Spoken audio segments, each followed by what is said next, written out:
According to the CDC nationwide, rape is known to be one of the most underreported crimes and affects people of all genders and sexual orientations.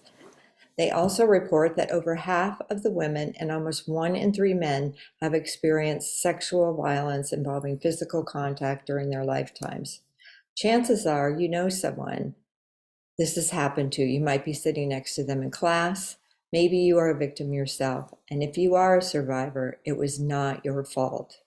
From here on out, I will refer to sexual violence as SV.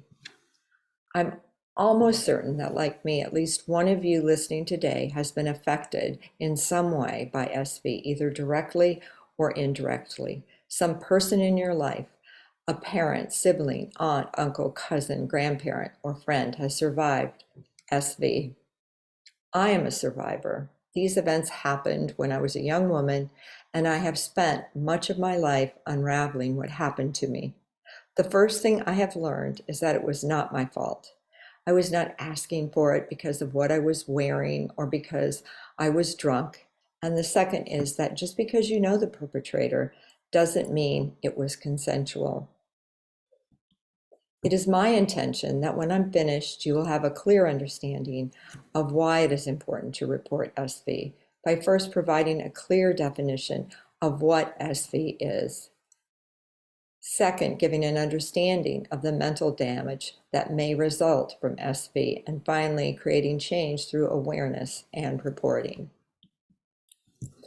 SV is not just the act of rape. SV can be defined as any act of a sexual nature that a person did not consent to.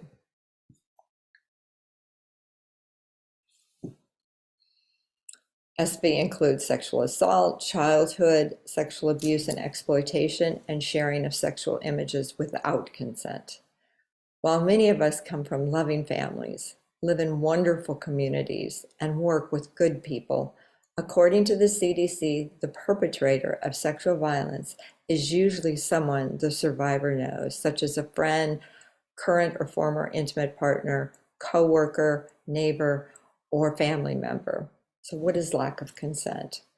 Lack of consent is when a victim did not want or choose to take part in a sexual act. On its website, the London School of Economics and Political Science discusses things that might stop a victim from being able to make a choice to consent. They include being drunk or under the influence of drugs, being unconscious or asleep, not having the freedom to make a choice, being threatened with violence, or being forced, pestered, or coerced. Or perhaps there's a power imbalance between the victim and a teacher or employer.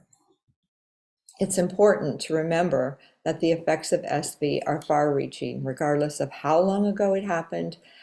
And while physical damage is often caused by SV, to avoid triggering anyone today, I will focus on the mental damage that occurs. It takes the form of difficulty maintaining personal relationships, returning to work or school, or just feeling normal again.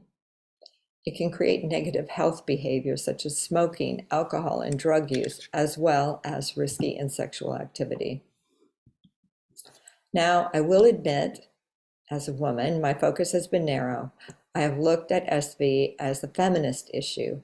However, I must now set aside this notion because SV is not just a women's issue, and it doesn't just happen to women. In preparing for this speech, I watched a TED Talk given by Jackson Katz, a speaker and educator. He talks about it not being a women's issue, but a men's issue. Well, I now know and believe SV is a genderless issue.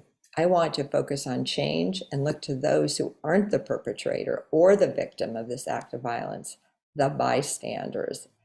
And that's how I'd like to create awareness, the bystander approach, a concept I learned from Katz's TED Talk, seeks to create an environment where it is unacceptable to engage in even talk that is a violent sexual nature toward anyone. Friends, teammates, colleagues, coworkers, family members, everyone is responsible, rallying them to say, hey, this is not okay. And finally, reporting. If you or someone you know has experienced sexual violence, reporting it to the proper authorities is so important. There are many ways that Santa Monica College provides help with emergency numbers to call, as well as a person to contact directly if anything ever happens on campus. There's also a wonderful website, RAIN, which is the National Network for Rape, Abuse, and Incest, and it has a pretty wonderful student-centered section in it as well. So let us all be powerful bystanders to ensure that the future generations of people live in a world that is free from SV. It is my sincere hope what I've shared with you today has given you an understanding of the importance of reporting SV by providing a clear definition of what SV is, the mental damage that it causes its victims, as well as creating change through awareness and reporting. Thank you.